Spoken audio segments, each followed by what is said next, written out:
닥터 클리닉 시간으로 여러분과 함께 하겠습니다. 맨발 걷기가 건강에 좋다고 알려졌는데 오히려 건강을 해칠 수도 있다는 의견이 나오고 있는데요. 그와 관련해서 전문가 모시고 이야기 나눠보도록 하겠습니다. 감염내과 전문의 오태환 원장님 나오셨습니다. 안녕하십니까? 네, 안녕하십니까? 네. 먼저 발은 제2의 심장이라고 하는데 그 이유에 대해서 설명을 해 주시죠. 네, 제2의 심장이라는 말이 예. 발이 그만큼 중요하다라는 그런 단순한 비유가 아니라 실제로 심장처럼 전신 혈액순환에 중요한 역할을 하기 때문입니다. 네. 심장의 펌프질을 통해 혈액은 동맥을 타고 전신으로 보내졌다가 다시 정맥을 타고 심장으로 돌아오게 되는데 발끝까지 내려간 피가 중력을 거슬러서 1m 이상 거리를 다시 올라오는 게 생각보다 쉬운 게 아닙니다. 네네. 몸에 있는 전체 혈액량의 70%가 정맥에 있는데요. 이를 다시 심장으로 밀어 올리는 것은 짜줬던 심장의 힘이 아니라 발과 종아리에 있는 근육의 힘입니다. 네. 발과 종아리의 근육이 수축과 이완을 반복할 때 그 사이사이에 있는 정맥과 림프관들이 쥐어짜여지고요. 정맥 혈관 안에 있는 판막의 작용을 통해서 혈액이 역류하지 않고 심장 방향으로 올려 보내지게 됩니다. 네. 그래서 엄밀히 말하면 제2의 심장은 발뿐만 아니라 종아리까지를 합쳐서 일컫는 말이 되겠습니다. 그렇군요. 그러다 보니까 요즘에 이제 이 맨발에 대해서 이제 중요성을 많은 분들이 얻게 되다 보니까 이제 걷기가 이제 유행을 했습니다. 동호회도 생기고 또 자치단체에서 황토끼를 만들면서 이제 맨발 걸으면서 이제 더 건강해진다 이런 것을 이제 활성화하고 있는데 어떻게 생각하십니까? 네, 저도 최근에 그런 변화들을 이제 뉴스나 이런 예. 실제로 주변에서 느끼면서 예. 상당히 좀 관심 갖고 보고 있었습니다. 혹시 해보셨어요? 네, 해봤죠. 예. 해봤는데 리프레시가 되고 좋긴 하더라고요. 네네네. 실제로 꽤 오랫동안 잠깐 유행하다 말 줄 알았는데 네. 꽤 오랫동안 유행을 하면서 그래요? 최근 5년은 좀 더 이 열기가 붙고 있고요. 저 찾아보니까 대한민국 맨발 학교란 데도 이렇게 아, 그래요? 막 생겨서 그런 전파 네. 맨발이 좋다라는 걸 전파하시는 분들도 있고요. 예. 요새는 지자체에서 아예 조례를 개정해 가지고 네. 실제로 예산을 써서 이렇게 황토끼를 많이들 조성을 하시더라고요. 네. 근데 알아보니까 이게 생각보다 예산이 많이 안 든대요. 아. 네, 그래서 지자체에서 좋아한다고 합니다. 네네. 또 동네 놀이터 가면은 그 어르신들이 이제 모래를 이렇게 맨발을 걷는 분들도 있을 정도로 요즘에 맨발 걷기가 유행을 하고 있는데, 자, 이 맨발 걷기가 진짜로 건강에 도움이 되는지, 또 건강에 도움된다면 어떤 효과가 있는지 말씀을 해주시죠. 예, 크게 4가지 정도 효과를 말씀드리겠습니다. 네. 첫 번째는 이 혈액순환 촉진입니다. 이거는 뭐 지압 효과를 생각하면 당연한 얘기인데요. 네. 실제로 맨발로 걸으면 이 신발을 걷고 걸을 때보다 더 혈액순환이 잘 됩니다. 네네. 가천대 길병원 재활의학과 이모경 교수님께서 이 울퉁불퉁한 숲길을 맨발로 걸으면 발에 있는 신경 반사구, 림프 체계, 신경 말단 등이 자연스럽게 자극되면서 혈액순환이 촉진된다고 말씀을 하셨고요. 네. 균형을 잡기 위해서 발바닥과 발목, 종아리 등 근육을 더 많이 사용하게 되는 것도 역시 혈액순환을 돕게 됩니다. 네. 두 번째는 심리적인 안정입니다. 보통 흙을 밟는 이 맨발 걷기는 숲속에서 이루어지게 되고요. 예. 심리적 안정 효과가 매우 큽니다.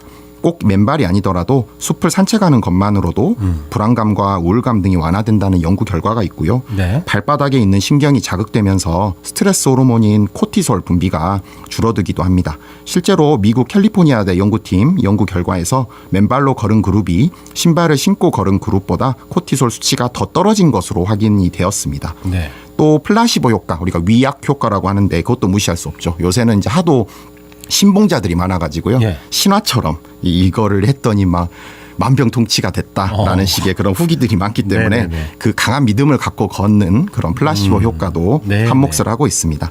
세 번째로는 고유 감각 향상인데요. 맨발로 직접 예상할 수 없는 지형을 밟다 보면 고유 감각이 향상이 됩니다. 고유 감각은 자신의 자세나 평형, 운동 방향, 신체 위치 등에 대한 그런 감각이고요. 고유 감각을 기르면 우리 몸이 어떻게 움직이는지 빠르게 인지해서 갑자기 균형을 잃어도 반사적으로 대처할 수 있습니다. 균형을 잡기 위해서 발뿐만 아니라 다리, 허리, 골반, 복부 등의 근육도 더 효과적으로 단련할 수 있습니다. 네. 그래서 실제로 한 교수님은 맨발 걷기로 고유 감각이 향상되고 하체와 복부 근육이 강화되면 실족이나 낙상 등으로부터 미연에 방지할 수 있다라고 했습니다. 네. 그리고 네 번째, 이게 이제 가장 명확한 효능인데요. 네. 발의 근육의 강화입니다. 신발을 신고 걸으면 이 사용하는 근육만 사용하게 되니까 발가락 사이사이나 발등, 발날 등에 위치한 근육은 좀처럼 쓸 일이 없게 됩니다. 네. 하지만 맨발로 걷게 되면 이 근육들이 중심을 잡기 위해서 움직이게 됩니다. 그래서 발 근육 그런 운동량도 신발을 벗었을 때보다 훨씬 신발을 신었을 때보다 커지게 되고요. 그렇겠죠. 예. 맨발로 걸으면 이 불편한 신발을 벗고 또 엄지발가락과 관련된 근육을 강화할 수가 있기 때문에 무지외반증 같은 것을 예방하거나 심하지 않은 무지외반증이 악화되는 것을 늦출 수가 있습니다. 예.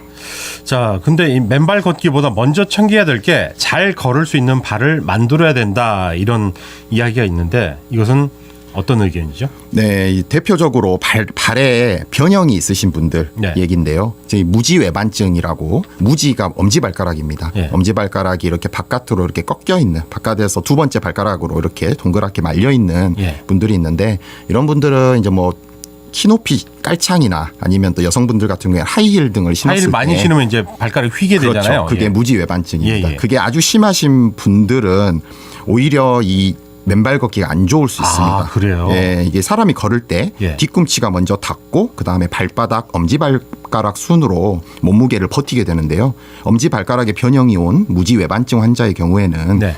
이 변형과 통증 등의 이유로 정상적인 걷기가 힘듭니다. 예. 엄지발가락이 몸을 지탱하기가 어려워지면서 보폭도 줄어들고 운동 시간 자체도 짧아질 수밖에 없습니다. 또한 엄지발가락으로 체중을 받치지 못하고 발의 바깥쪽 부분으로 이게 의식적으로 바깥쪽으로 힘이 들어가기 때문에 발목에도 무리한 힘이 가해져서 걷기 운동이 아니라 자칫 발목의 관절을 상하게 할 수가 있습니다. 네네. 또 그 밖에 족저근막염이라고 네. 하는 병도 있죠. 그 발바닥이 아프신 그런 분들인데요. 네네.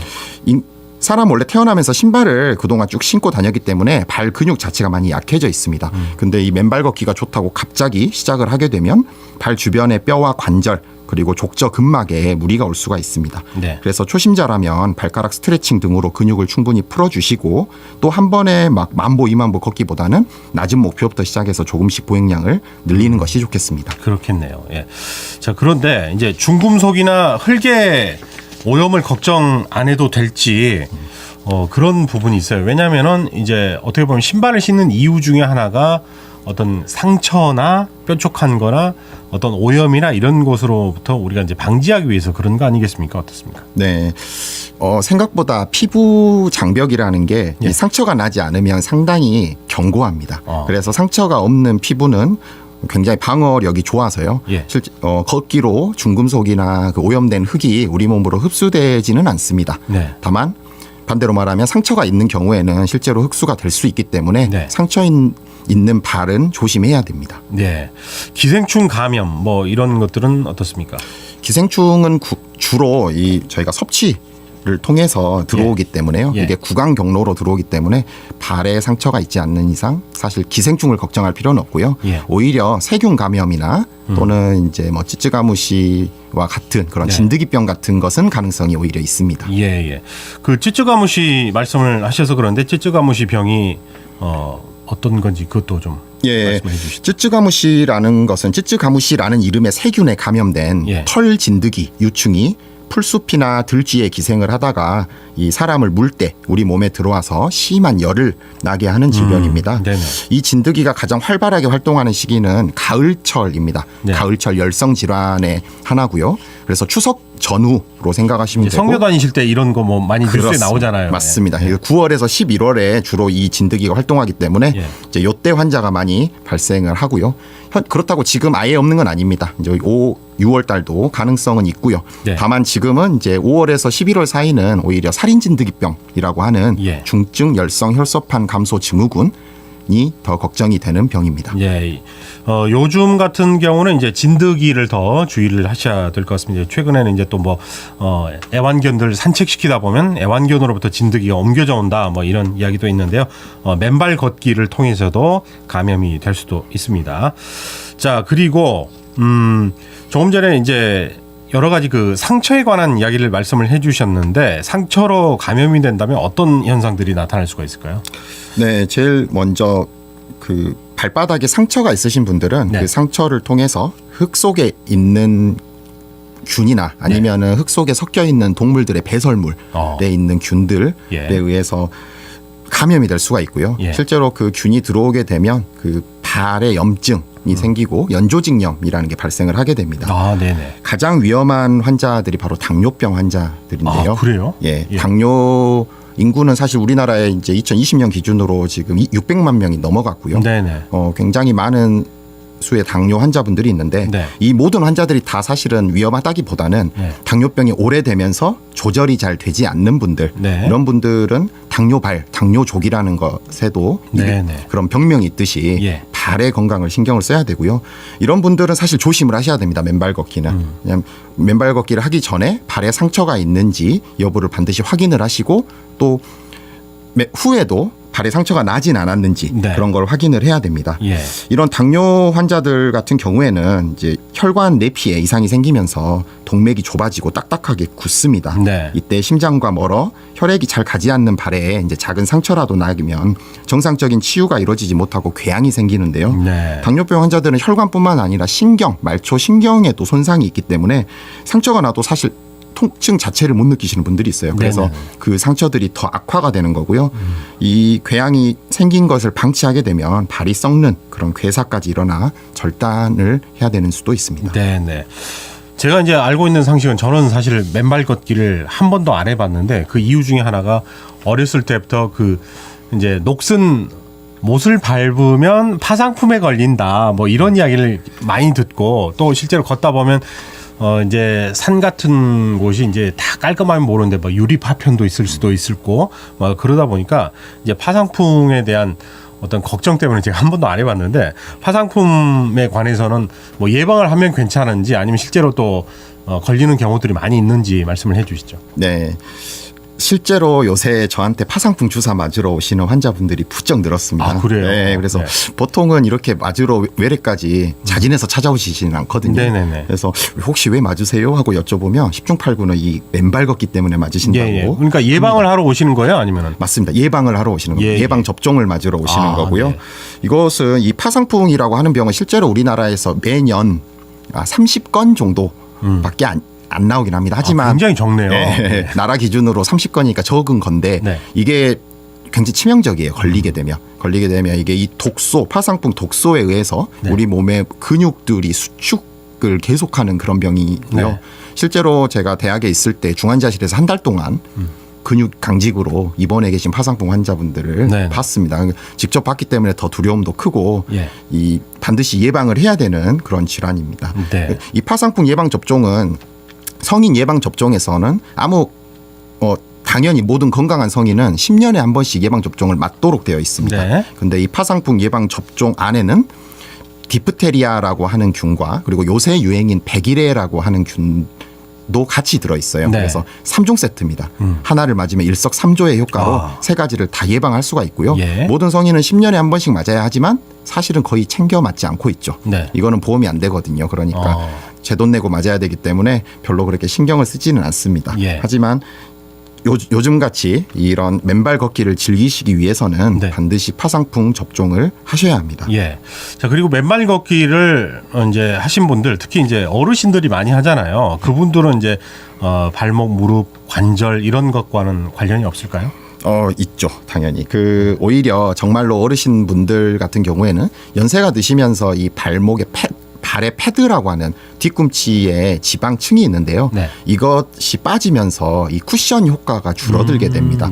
그러면 오히려 신발을 신으면 신발이 쿠션 역할을 해주겠지만 맨발로 걷게 되면 쿠션 없이 그 땅에 몸무게를 온전히 실게 되고요. 그러면 오히려 관절이 안 좋으신 분들은 관절이 더 나빠질 수가 있습니다.